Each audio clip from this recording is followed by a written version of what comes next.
hello. I think I've been talking to not you. I've been talking. Tell me now if you can hear and see me. Because all the chat, I don't want to have a repeat. I don't know if those of you who remember back in September, I think I did one episode completely with no sound. So tell me if you can see or hear me, or if you're there. Anybody? Hello. Because I was basically talking to nobody. That'll be fun on the replay, won't it? Are you there? Hello. Let me see. Is it frozen? I'm here. Okay. Great. We're here. We're live. It all works on the new account. Woo! Okay. I'm going to be honest, it's been a week for me. Who have we got in? Let me know who's here. I know we've got Ian. I did have a whole bunch of people. Morning. Morning, Shane. Let me check the stream health. All is good. Yay. Okay. Apologies for that. Essentially, this is the first month where I've moved the streams over to the new YouTube channel. And so there was just a little bit of just a little bit of admin behind the scenes and just resetting things up a bit. So apologies. And then the reason I'm really, really late is because I've literally been talking to my computer without clicking go live. There's like lots of different buttons you click to go live, and I didn't click the last one because maybe because I went to bed at 5:30, but maybe just cause. But hi, good morning, good to be here. So let me say everything that I just said to air again. So Shane last night joked that he was going to go see the Melania documentary, then said just kidding, and we all went phew. Then Ian said, I am morbidly curious to see it. And I've said, but just don't contribute to it. Then he said, I have a free cinema card. And I'm like, but that still kind of contributes to the numbers, doesn't it? If you go and see that, then some cinema is going to say 10 people saw it at our cinema. I feel like, morning, Mike. I feel like it's the kind of thing that you want someone else to go in, film it dirty on a camera, and then burn it onto a DVD and then sell it down the pub so that we're all watching some shitty, recording of it where half the time they have to hide the camera so you can't quite hear or see it and someone next to you is opening sweets. Do you know what I mean? I don't feel like none of us should be seen watching it. None of us should be... but... I don't know. Are we really that interested? I mean, by now there's enough information out there about how it doesn't add anything to our lives, that talk. There's no big reveal. And then I walked in on my husband, doing inappropriate things with a girl under the age of 18. Like, none of that's in there. So, I don't know. Tell me how you all are. I'm going to be honest. So, I can't say what, but I was filming this week. That's why we went brown. I've had the most marvelous week filming. If I am honest with you, acting was always my first love, but I wasn't allowed to go to drama school. My mother was like, absolutely not. And so it was always my first love. And then I fell into comedy, and I ended up doing comedy, and I think I'm good at it, and I get that. I think I'm good at it. But again, between us, acting was always my first love. And I've been doing some acting this week, and it's been such a joy. It's amazing how exhausting it is. Because on the day you go, well, I haven't done much, okay, so I get up much earlier as an actor than as a comic. I'm like getting picked up at 7:00 and then driven. And then for my particular character, it takes me a couple hours total, hair and makeup. It's quite a look that they're putting me into. And when you see it, and obviously I'll let you know when it's out, and you'll all be able to see it, because it'll be out, I think, on the BBC. I think it comes out on the BBC. Maybe what was you? Is that a thing? I'm not sure, but I'll let you know. But even though when you see me, you'll be like, why did that take 2 hours? You just look like a normal human. But it takes 2 hours to turn me from troll into this particular woman. But I'm having such a good time. But it does mean that I'm like, I did Milton Keynes last night. I don't know if anyone was there at Milton Keynes. But and don't get me wrong, I had a lovely show. but I also really struggled before the show to get motivated by the show. Should I be saying this on Paper Jam? Anyway, I'm just sharing with you guys because, because we're all like, you're my guy, you know what I mean? You're my jammers. But I'm having a great time. So let me see. What are the questions? What can I tell you? Bone Temple was excellent, by the way. Which one's Bone Temple? Should I know what that is? Is it like an Indiana? It sounds like either an Indiana Jones or a Lara Croft. What's Bone Temple? Sitcom or series? It's actually kind of sits in between the two. Stylistically, this particular, I can't explain. Like, I was definitely cast because of my comedy background. And actually, it's so sweet because it's sort of the dream. I came into work. I came into work the first week of January, and this offer just landed in the inbox. There was no, can you do a self-tape? Can you audition? I had already auditioned for this series earlier in the series, and they did not give me that role. But then they came back to me and gave me this one instead. And they just said, we just had a feeling you'd be able to do it. And it was a really nice sort of vote of confidence to have that happen. So I'm playing a heightened comedy character in something that has humorous moments. But well, I think it's a comedy drama. I think that's what it's called, comedy drama. And then Ian says, a couple of hours for makeup. Is it prosthetics? Am I a vampire? Oh, I see what you're doing. Yeah.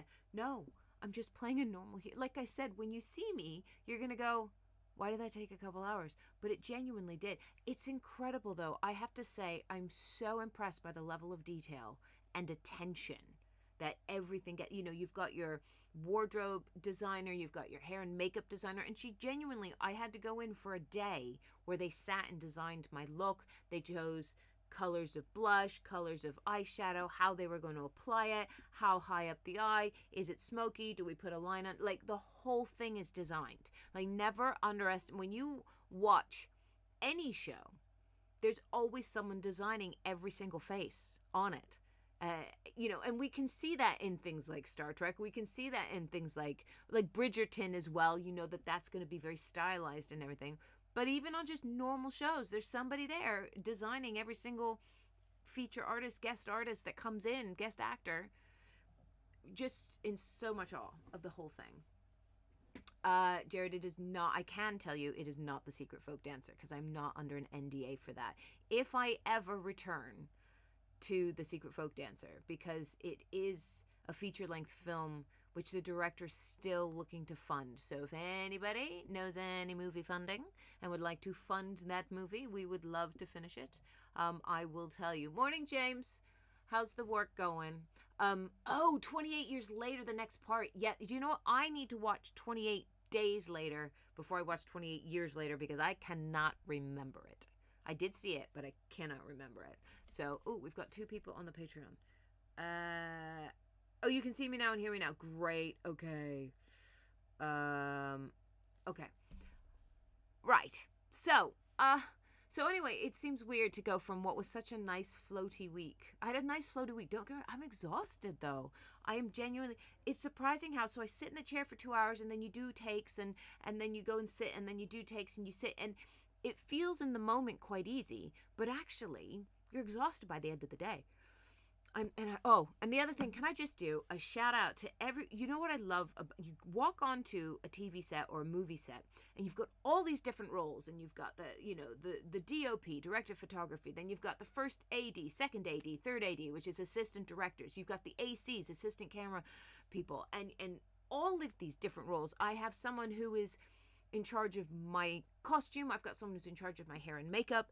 Every time we do, we stop, they come, they check it, they check everything. Hair and makeup cannot do wardrobe and vice versa. So for example, if I have, I think if there's something in my hair, that's hair and makeup. But if I have a purse, that's wardrobe. And wardrobe also do jewelry. So if anything, they all go, oh, that's not my department. They're all very respectful of each other. But what I love is the fact that everybody loves their job. There was this girl, gorgeous, cute little thing. I don't mean that pejoratively. She just was this beautiful human called Lizzie, who would put on my radio mic and then she'd stand there with the boom, right? And she'd do the boom. And I asked her, I said, why sound? Because when I look around at all the jobs, I want to do the one I'm doing. I want to be the actor. I love that role. I absolutely love it. But she just said, you know what, I've always loved music and I've always loved attention to detail. And she fell into it. She did a little bit in each department and just fell in love with sound. And the fact that she's there loving her job, I cannot fathom loving holding a boom mic. And she said she loves putting radio mics on people, and that's fun. You get to interact with all the actors, and I get that, but she loves sound. She loves I'm so grateful for her, because if she didn't love it, we wouldn't be making stuff. But blows my mind. There's people who are, and the lighting, every time they do a lighting adjustment, and the DOP will come in and go, lower that, turn that on, put that over here. Oh, we need something here. I can't see it. Like, I cannot see what they've done. I cannot. It looks great when you look at it on the monitor, but I have no idea what they've done. I'm just like, it's incredible. It's incredible. And it looks so good. It's been lit almost cinematically. I'm so excited to see this episode myself, simply because there's just been so much skill going into it.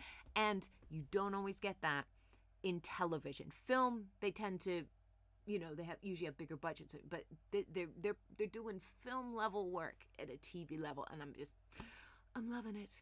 Okay. Ian's saying, I'm trying to get my own scripts funded, let alone somebody else as well. I mean, Ian, welcome to the club. Welcome to the club of, will someone please invest in my work? Ian, is there a role for me in any of your scripts, by the way? Just wondering, is there a part for a Filipino-ish, American-ish, British-ish person? You're taking way too long to say yes to this.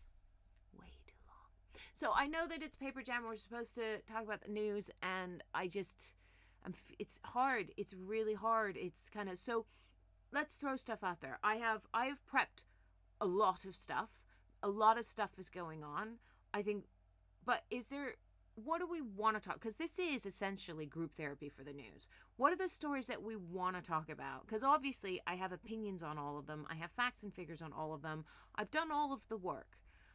I just sort of read it inside. Like, okay, Epstein files. We've released more Epstein files.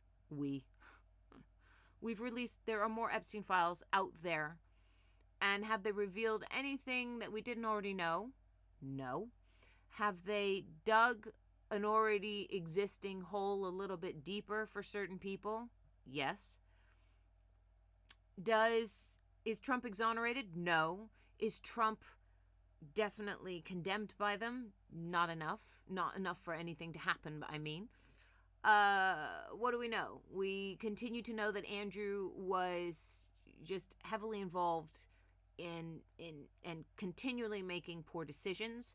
I think Sarah actually, Sarah Ferguson, she's definitely been dumped in it a lot more in this round, where she's asked for money and asked for money and asked for money. And then behind her back, there's been some communication about how disrespected she is by Epstein, essentially. And I think that he just sort of paid her off because she was the Duke's wife or ex-wife, depending on the timeline. Though, interestingly, Keir Starmer has called for the Duke to basically answer questions to the DOJ in America. So Keir Starmer's now saying to the royal family, you need to stop turning a blind eye to this, and you need to stop handling it in-house, and you need to send Andrew to America to answer questions. And I think that that's quite key. That's an interesting turnaround that the UK government is going, well, now that he's no longer a member of the royal family, because essentially he is, and he's been stripped of everything, titles and house now, he's been evicted finally. Now that he's been stripped of everything, send him over there as we would any other commoner and let him answer questions. Interestingly, though, some of the lawyers, because another victim now has come forward and said that she was also trafficked to the UK for the purposes of sleeping with Andrew. Which, there's a live one. We got a live one.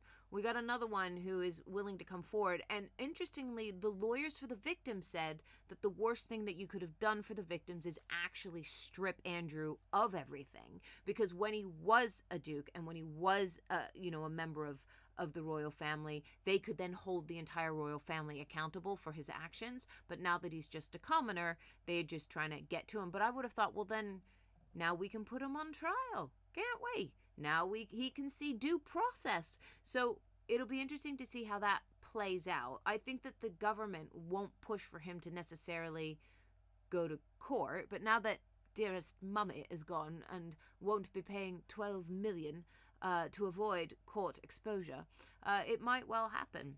So let's see. We definitely want that to happen. I think that Trevor Phillips this morning said to his friend Peter Mandelson, "You're done. Like, you are finished in politics. You need to leave because of everything that's come out." What has come out is that his husband was loaned £10,000 allegedly. Let's throw that in there. Was loaned allegedly 10,000. They did admit to the loan actually, but he says he doesn't remember receiving other payments. But that in order to do a particular course that he wanted to do. But essentially, the worst thing is that Mandelson has been shown to have given Epstein words of condolence after he came out of prison for soliciting sex from a 14-year-old, and that's kind of the nail in his coffin, is just that you continued to associate with him even though you were hired and working in government, and you were financially involved, and it's all stickety-wickety, and Trevor's like, stand down. Like, you need to disappear. You need to no longer be anything representing the UK on any scale. So what have we got to say? And Shane says, and that's why I stopped a credit card. Boom. Love it. So apparently there are 2.7 million unreleased still. I guess they're the juicy ones, but aren't they all? They're all supposed to be released. And I don't know who said you could redact them, but we'll get there. I think we will get there. But unfortunately, we'll get there when there's something else to distract. So they're using Minnesota, they think, to distract from this. The Queen paid $12 million, even though Andy claimed he hadn't come across her face before. Yeah. It was, it's the way that it always goes. Rich people pay money in order to get a document out of you that says, oh, I didn't actually see, say, or do the things that I said I see, saw, or said. It's often the way. And of course it didn't heal anything, did it? Because she still took her own life last year. So long time implications of this. So that happened this week.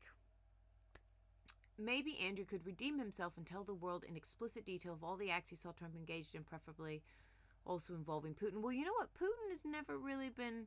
Putin and the North Korean guy, few others have never, I think Chinese president, never been in the Epstein files. So, funny that. Is it funny? But they aren't. The redactions are useless. Put the downloads into in the... Some of them, yeah. For some of them, the redactions are just black lines on top of existing text. But those redactions were shown not to have been done by the DOJ. Those were done by other courts in other jurisdictions who didn't redact them properly. But a lot of the DOJ stuff is unreversible because they've done it properly by removing the data underneath it. Am I getting more... oh no, I thought that was another Patreon comment, but we're all here. So that's happened this week. I think a really interesting thing to talk about, just looking back over the month of January, which I think is a really, I won't say positive shift, because I don't think anything right now can be considered positive or negative. They're just currents in an ongoing political stream, and we're heading in a direction. Whether we end up at the bottom of a waterfall, if we're barrels over Niagara Falls, we don't know yet. But the number of massive trade deals and shifts in alliances that have happened in the last month to shift away from the dollar is interesting.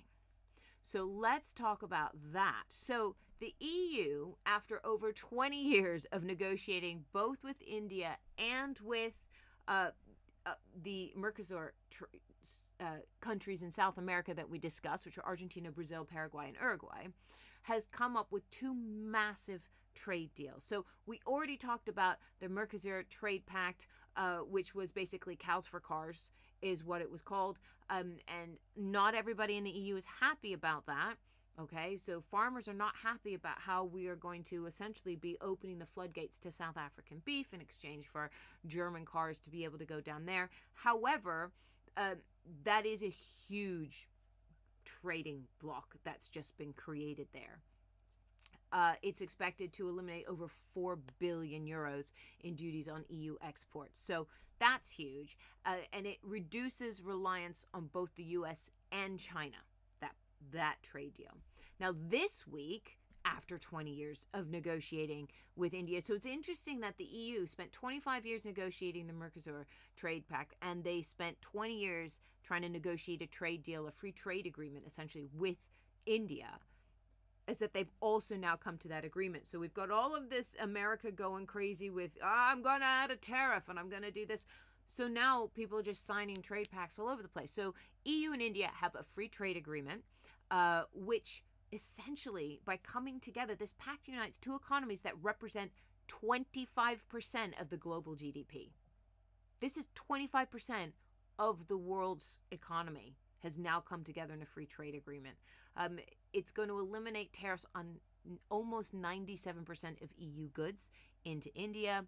And this was accelerated, by Trump putting 50% tariffs on Indian oil re-exports and the threats over Greenland. And so all he's managed to do is he's starting to turn people away from the dollar. The dollar's been the gold standard for decades. We've been using the dollar to underpin everything. And it's not just these trade pacts. So we already know that Canada went over to China and said, hey, shall we be like financial friends?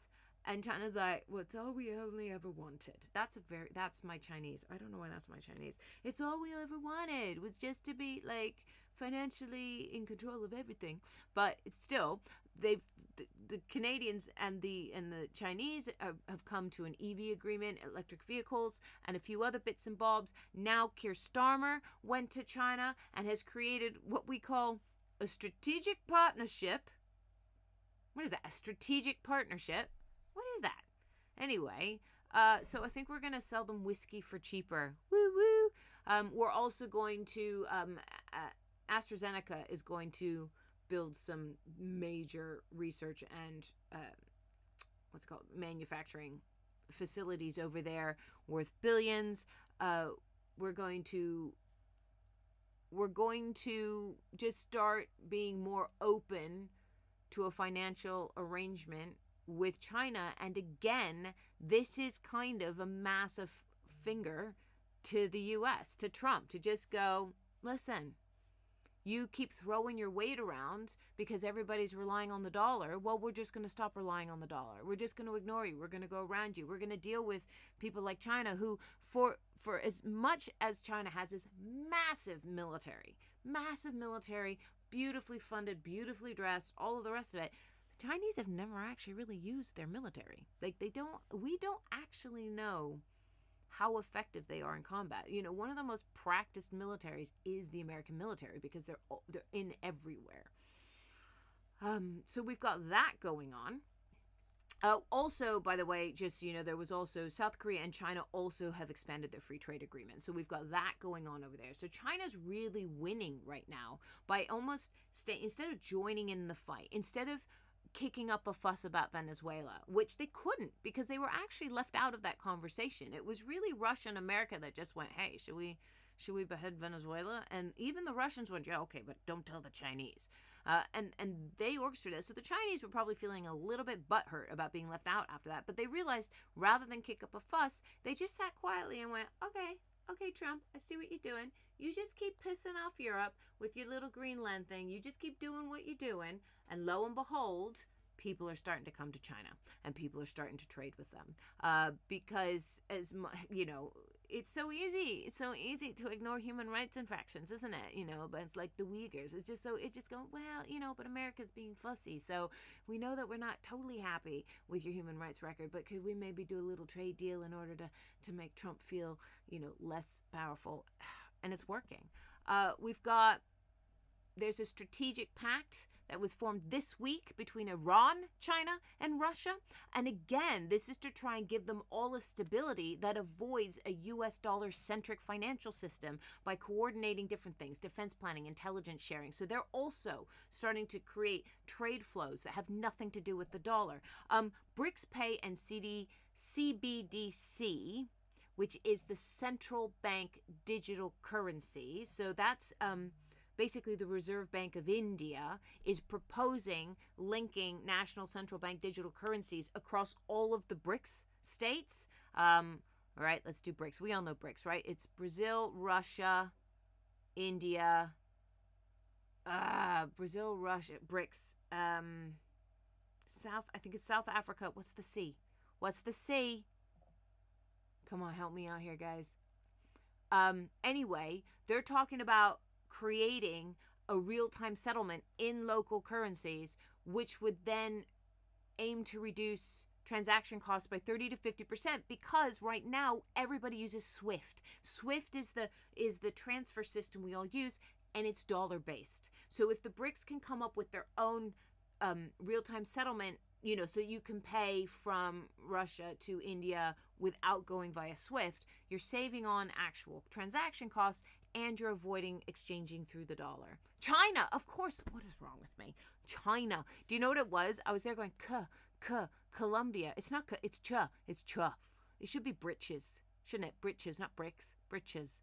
But so that's also happening. All of these things are starting to be talked about. They're talking about a cross-border digital currency platform, mBridge, which would be China, Hong Kong, the UAE, Saudi Arabia, which again is talking about, where everybody's talking about finding a feasibility of a functional alternative to U.S.-controlled financial infrastructure. So we're watching this happen in real time, the complete dismantling of the world order of America being number one. And this is what Trump is doing. He's imploding the whole thing. We've got Canada and Qatar are having an infrastructure partnership. That happened this January. We're still talking about this January. UK and Japan did a critical minerals alliance literally this weekend. Central bank gold surge throughout January. Central banks in India, Poland, Kazakhstan, and Brazil have made record purchases of gold as we're looking to move away from the dollar and back to gold. So this could really be, as I was kind of talking about, the end of the American empire. We are seeing the fall of the empire, and it's twofold. It's not just what it used to be. It used to be that you had the Spanish Empire, then you had the British Empire, and they both imploded from within. They economically ended up, the home country, Spain or Britain, as it was when those empires were at their heights, ended up imploding because they bought too much and they weren't producing enough. And so they ended up with this lopsided thing of, we can't afford our own empire because we're just living high, we're living on all of this luxury, importing chocolate and potatoes and everything else, but we're not actually selling anything. So we're not, we're not, it needs to flow, and then your empire crumbles. So what we're seeing with America is that America is imploding from the inside, but actually it's the rest of the world in this instance that has enough power to turn its back on America and go, okay, you're done. When you wanted to police the world after World War II, because you came in and you saved us all, and we were so grateful, thank you so much for that, and we will continue to pay off that debt over a series of years of the money that we borrowed from you. Thank you so much. But now that you've taken world policing to an extreme, plus can't even handle your own people inside your own country, you're done. So I think that is a really fascinating and interesting pattern to be watching. Of course, when you zoom into it again, do we want to be in a strategic partnership with China? Well, the fact is that we all, in one way or the other, if we're all on TikTok, if we're all buying off of Temu, we're invested. We're invested in that. Just as people, we're doing it. I mean, I myself have never bought from Temu, and it makes me nervous to do so. But I won't deny that I have purchased from TikTok.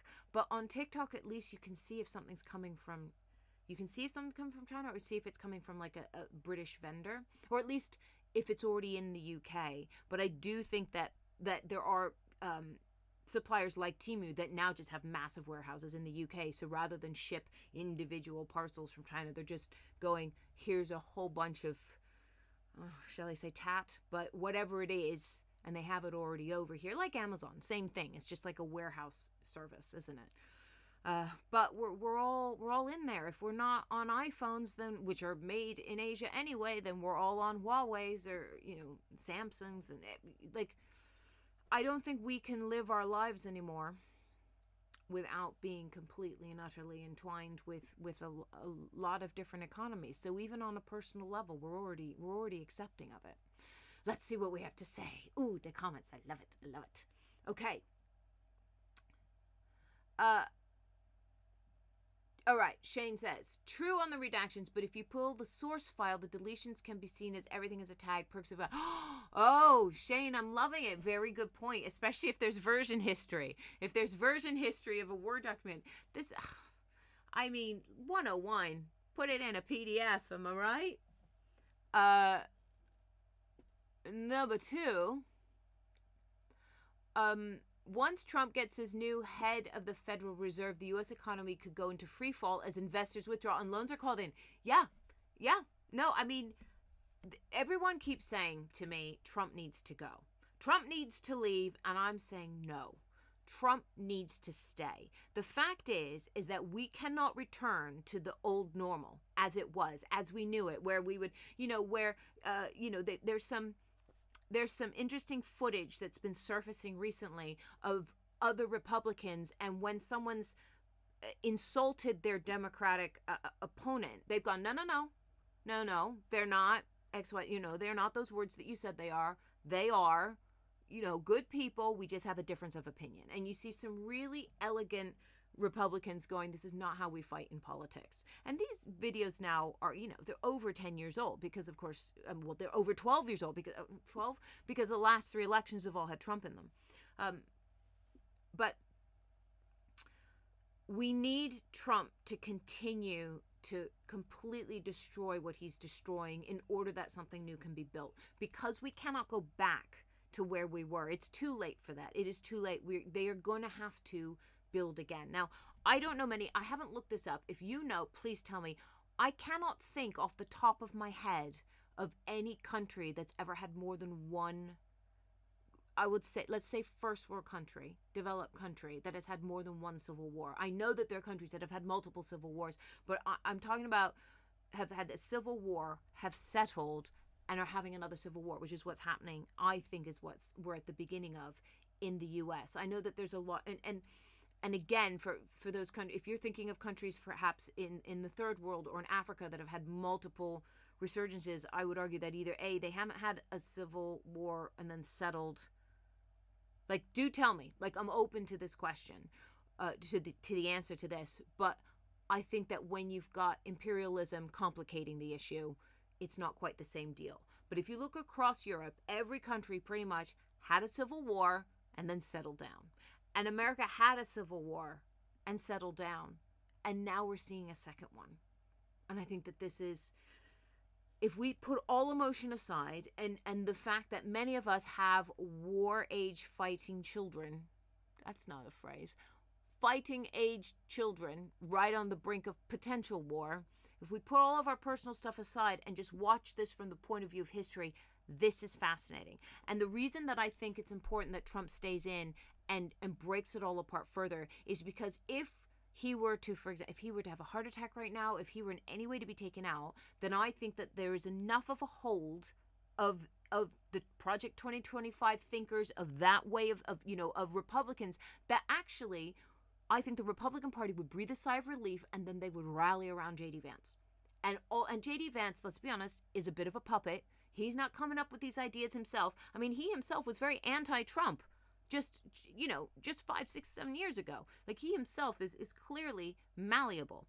I worry about where everything would go with all the tech bros. I think the tech bros would just get away with absolute murder if J.D. Vance was there. I think that Trump needs to continue to destabilize that entire platform as we see Republicans realize that this is no longer good politics, moral, ethical, any of that.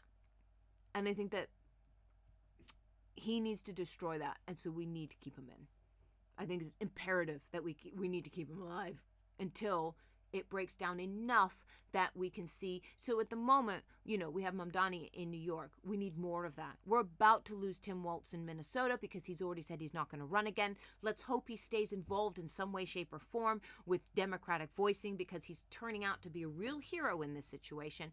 And there's some really awful stuff happening right now in that state.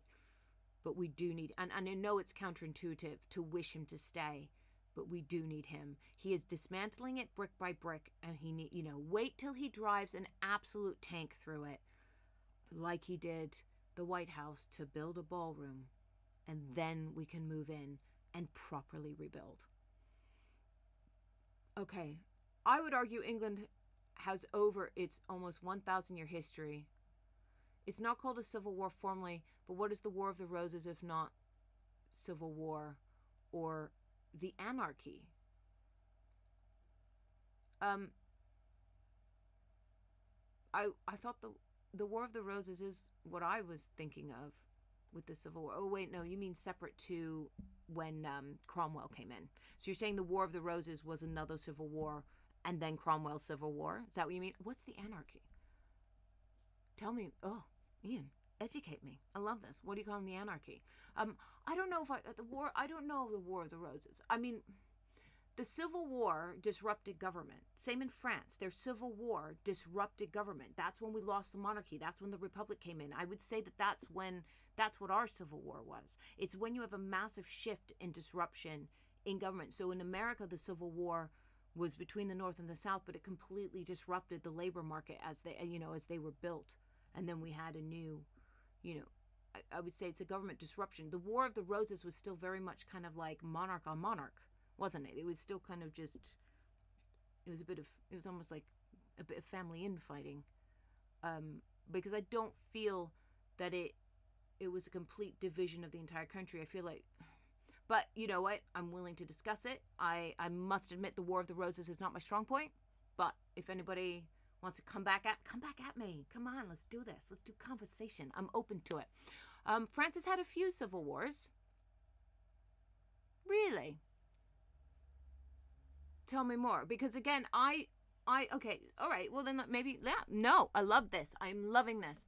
The anarchy was the 12th century. Stephen versus Matilda lasted 11 years. Eventually peace was negotiated with Stephen being king and the Matilda's son being his heir. Oh my gosh, you can't write that stuff. That is such a great storyline. Okay, Ian, make that your script, and I want to play Matilda. Okay, that's a great story. War of the Roses was a shit film. I think for me, you have, I feel like a civil war in the last 500-600 years, which settled the government that country has today, is the Civil War that I'm talking about. The one that there were plenty of wars. Everyone's had plenty of wars, but to me, I realized I have a different definition in my head of Civil War versus all these. And not just because they called it the Civil War, but because to me, it really was a war of two. In fact, if anything, I would argue that the closest thing we've come to another civil war was Brexit. I would say that in the UK, we had wars, the War of the Roses, and then you had the anarchy, which sounds funsies, but it's still people just fighting for power at the top, instead of what I see as a civil war is a real, what would you call it? What's the word when you have an ideal, like an idealistic divide, where everybody divides into two halves, and you've got two idealisms fighting with each other. So the War of the Roses and the anarchy, to me, are just two people at the top going, no, I should be in charge. No, I should be in charge. No, I'm the son of God. I'm the one who should be in charge. That to me is not a civil war. That's just two people at the top fighting, and everybody else going, well, who you gonna fight for? Who you gonna white roses? Oh yeah, okay, I'm going red roses. Yeah, okay, fine. Like that's not a civil war. Civil war is when you've got like we had with Cromwell, where we had the Republicans versus the monarchists, where everybody was just going, we want to be ruled this way, where the people are involved. That's what the French Civil War was about, is where they wanted to get rid of the monarchy and be a republic. That's my definition of a of a civil war. Let's talk more. Let's talk more. Let's do this. Breakdown of lawlessness in illegal castle building. Mike, are we talking about the anarchy? Illegal castle building? How are we not? Oh, I am loving this story. How are we? Let's do a reenactment of the anarchy. I love that. Oh my God. I'm sorry, but you don't have planning permission for that castle. Are you kidding me?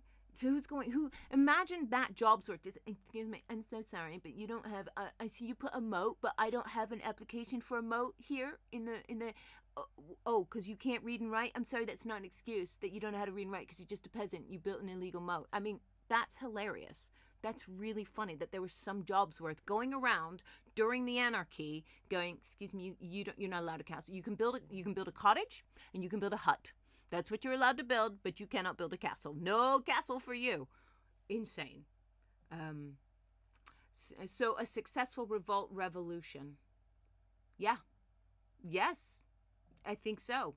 I think that to me, once you've had that, it is often an uprising of the people to a certain extent. And if you look at the Civil War in the U.S., all of those slaves became people. Do you know, like they became. Well, they didn't get citizenship just at that point. That came a little bit later, but they essentially went from being property to people. And what we saw was a huge shift in how government governed its people, and that to me is a proper civil war. It's proper. I'm so sorry. I know you're fighting right now, but that's not proper. I would say that actually Iran is going through, like you say, it's going through a revolt, but we could, in the end, depending on the outcome, call it a civil war again. But it's definitely a revolt at the moment against a regime. Interestingly, by the way, side note on Iran, deaths are being reported in the tens of thousands. We're looking at 30 to 36,000 deaths are believed to have happened in Iran right now, which is obviously incredibly worrying, while at the same time they're making pacts with Russia and China financially. I mean, we got to keep a close eye on that. I know that Israel and the U.S. are keeping a close eye on that, but everyone's distracted right now. I think that everyone's waiting for the U.S. to kind of step in and do something with Iran, but they're kind of fiddling around in Cuba right now. Meanwhile, Israel is breaking ceasefire in Palestine, just killed another 30 people in the last couple of days on a ceasefire, which they claimed was because the Palestinians broke the ceasefire, but we've seen this pattern. We've been around this pattern. Nobody's fully believing the IDF and what they say. Although, interestingly, the IDF did finally admit to very high numbers of deaths, 70,000. They admitted to that in their paperwork to the International Courts of Justice in The Hague. So they're writing to defend themselves, and in that admitted to what they killed, which is an interesting strategy, tactic. Okay. So, Ian says, the Glorious Revolution changed a lot of things, but there wasn't much fighting. Ian, I feel like our next Ask Me Anything is going to be me interviewing you about history. Do you have are you a history nut? Do you have a history degree, Ian? Tell me your background. My liege, that is not a civil war. You forgot the napkins. Morning, Paul. Paul, what's your favorite civil war? Join in the fun. Join in the chat. Well, we've talked and I'll just catch up on what else we've got to talk about. We've talked about the Epstein files. We've talked about this huge shift away from the dollar that we're seeing happening, which is really interesting. We're going to have to watch this space. Oh, this is not good. So, well, it's not good, but the Post Office Horizon shortfall scheme. So basically the scheme that was in place to compensate victims of the Horizon scandal closed at 11:59 p.m. on Saturday, like literally a few hours ago. It's shut. They have had over 9,500 submissions, with 92% of settled claimants opting for a fixed sum of £75,000.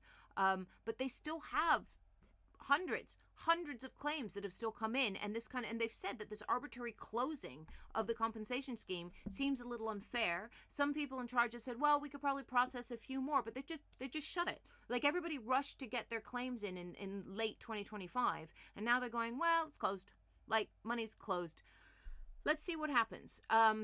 We don't know how many victims remain who haven't come forward yet. We don't know what specific legal recourse those who have missed the 31st of January deadline have. I would argue, if we knew about the deadline, you don't have any recourse. But if you got your application in before the 31st, you should be processed. So that but obviously the government's keen to just draw a line under that and move on.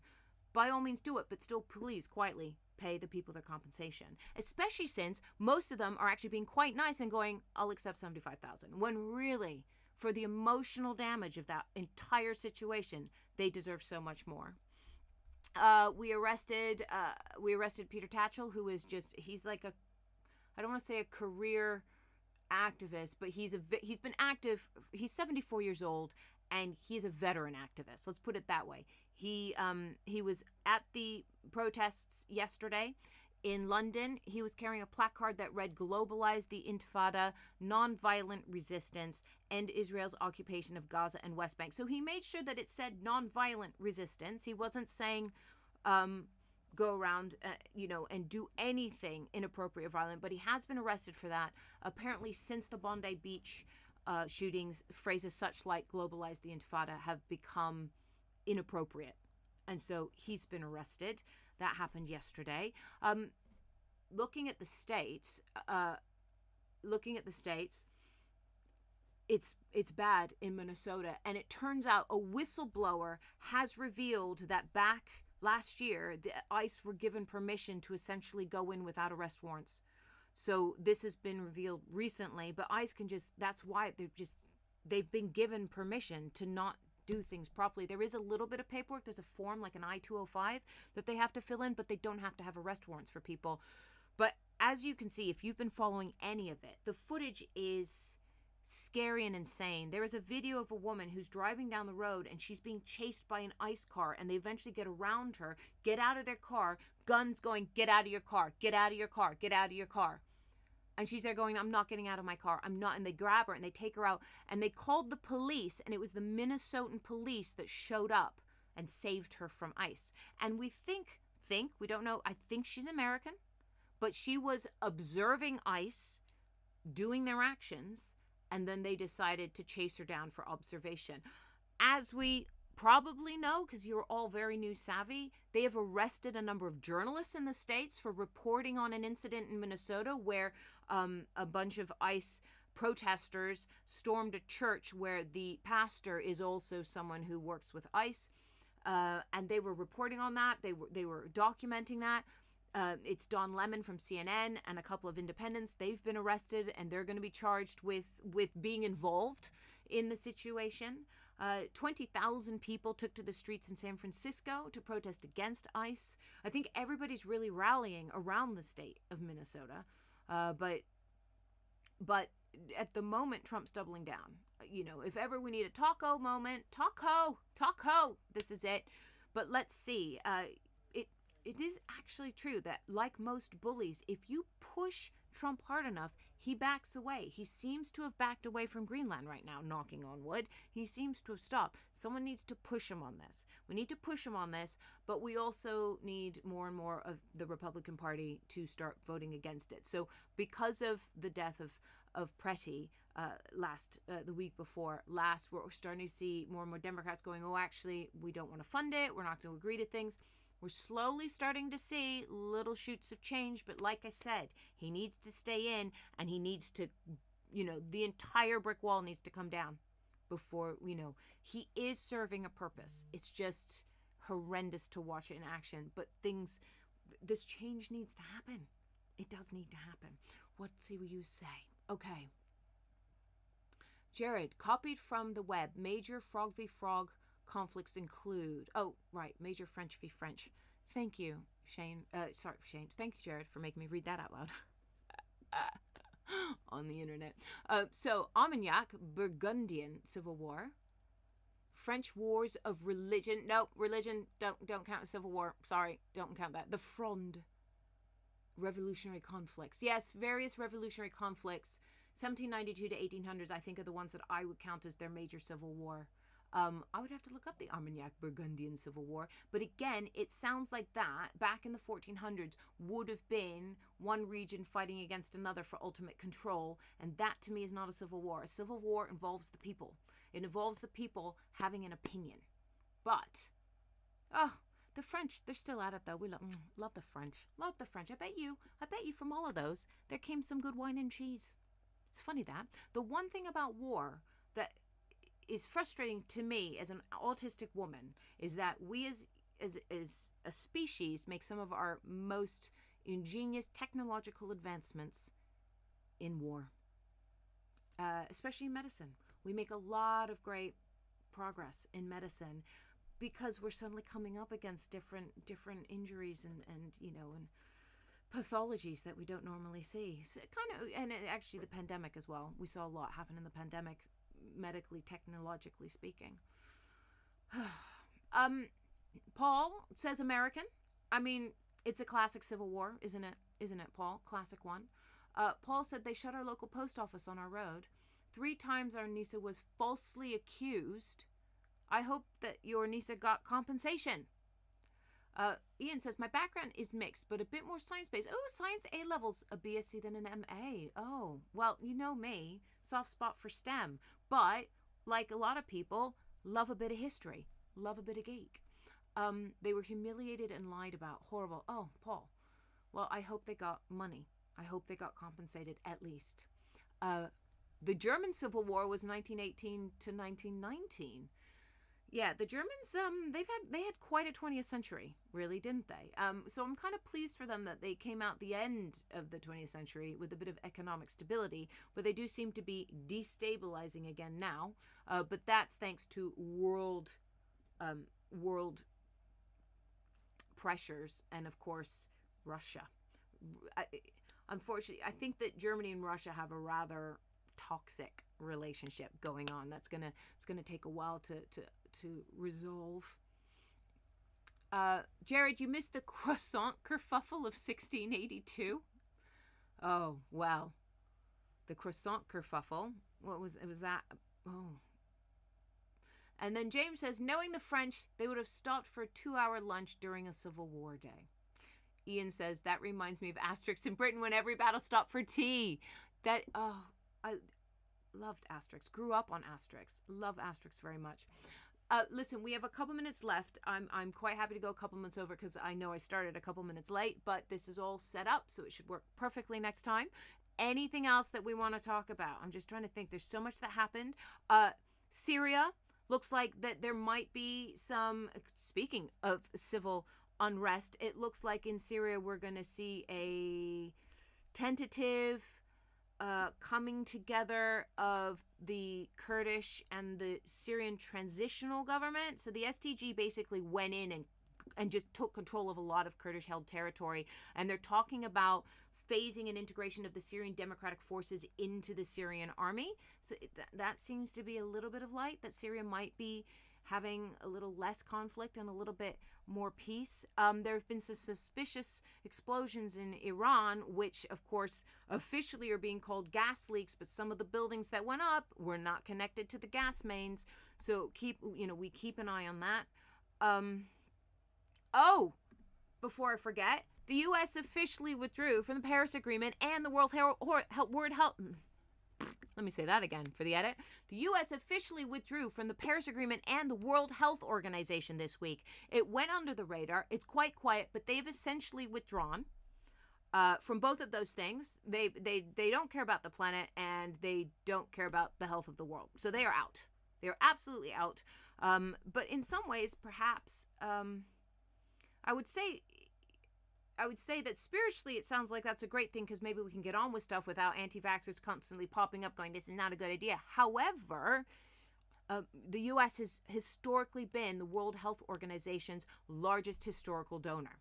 So it could put it all on rocky ground. The IPCC, the UN body for assessing climate science, is now losing U.S. technical and financial support. Great, remember, there's a lot of great science happening in the U.S. There's some fantastic science well, it's just he's been killing science for the last 3 years, and they've seen a huge brain exodus, a huge of scientists going to other places, trying to find funding, trying to do their work. Which again, now what do we have? We have AstraZeneca, which does science work, building in China. So kind of watch this space for how those factions and fractions and things are going to shift around the globe.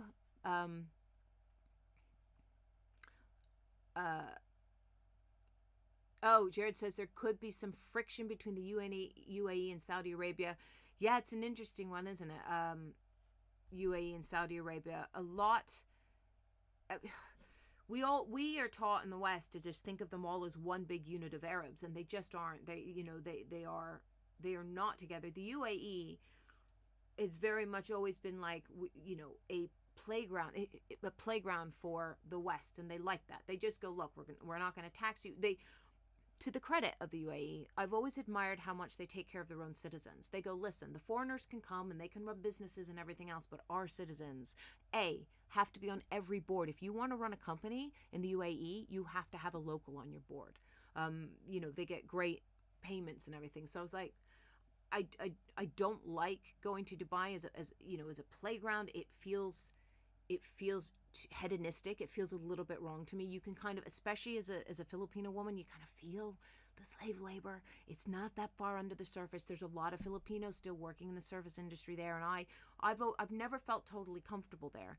But in terms of a country looking after its citizens, and we'll just put to one side women versus men, but generally speaking, in terms a little bit like Switzerland, they go, but our citizens get the best, and it's something that we don't have here in the UK. In the UK, it would be really nice if our government just went, we make sure that every British child is fed 3 times a day. We make sure that every British nurse and British doctor that we train, that we pay for, gets treated properly in our NHS. And we don't do that, do we? I mean, we didn't even start on the NHS. So much happening in the NHS, but it was too upsetting a story. Great Ormond Street Hospital doctor, people blew whistles, nothing was done, children were injured, long term. But we have now run out of time. But so much is going on. And in these times, I'm just so grateful for all of you here. Thank you so much for coming. Shane, do let us know when you might be doing another. Let Shane talk to me about us doing another quiz. It would be great to try and get that done, to do the quiz. I'm going to put out times for an Ask Me Anything for those of you that are in the Editor's Choice tier. We'll do an Ask Me Anything. And again, any requests, stick a comment up on Patreon, and we'll do that. As I said, I'm looking for a producer for this. As soon as I find a producer, then hopefully we can get this growing even bigger. And I'm hoping to be able to do more bespoke content for the paid tiers on Patreon and start doing the live streams just out in the open. That's the plan. Lots of plans. Mike, love the way you took the big picture view of news this week. Oh, thank you. Thank you, Mike. It's how I say what I see. Say what you see. But thank you. James, back again. James, we're just finishing up. But of course you can watch this all on playback. Goodness knows what the beginning looks like, because I was in, I was out.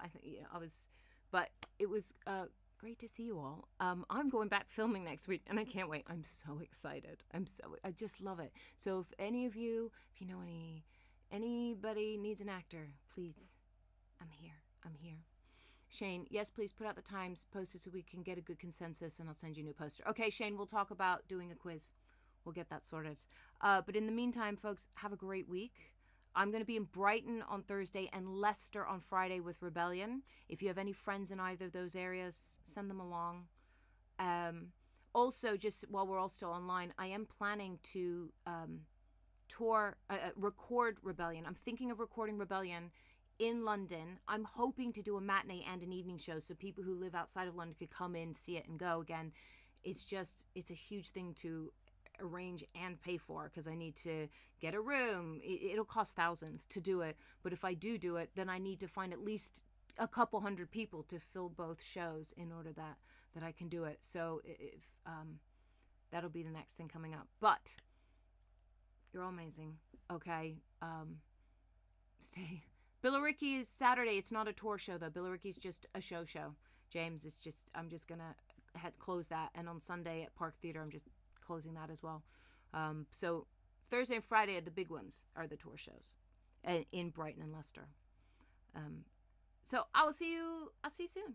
Thanks everybody.